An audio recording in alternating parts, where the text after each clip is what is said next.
গতকাল গতকালকে যে ঢাকা প্রেস ক্লাবের সংবাদ সম্মেলন হয় জমি সংগতের বিষয় নিয়ে, সেটা আসলে মূলত সম্পূর্ণ সঠিক না। কেননা এটা আমার ভাইদেরকে মুর্শেদ আলম সাহেব এবং মামুন সাহেব তাদেরকে কয়েকজন লোক দিয়া জোরপূর্বক ভাবে ওই মাস্টারবাড়ি নিয়ে যায়। মাস্টারবাড়ি থেকে তারা ঢাকা নিয়ে যায়।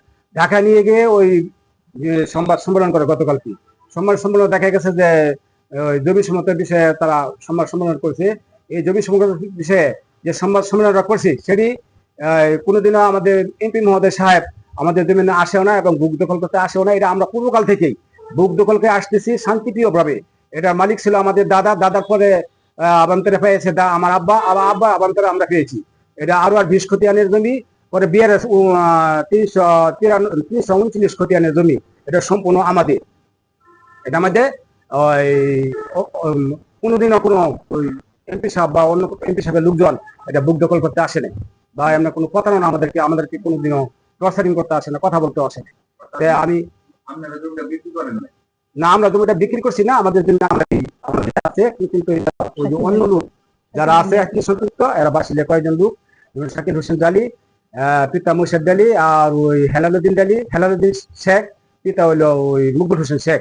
এরা জমিটা ওই উজ্জ্বলের কাছ থেকে আর ওই সেলিনা এবং রাবিয়ার কাছ থেকে সাফল্যমূলক দলিল করে ওই জমিটাকে খারিজ করে নেয়। কিন্তু মূলত দখল আমার দখলে আছে। জমি আমরা অনেক আগের থেকে দখলে আছে, এখনো দখলে আছে, কোনো সমস্যা নাই।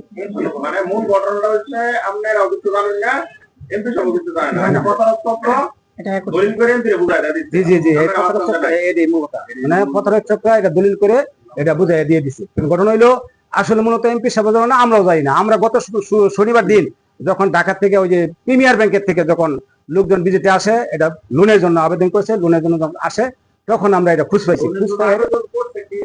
লোনের জন্য আবেদন করছে ওই যে রিয়াদ হোসেন মানে শাকিল ডালি, ওটা দেখা গেছে রিয়াদ হোসেনের আবেদন করছে। রিয়াদ হোসেন পক্ষ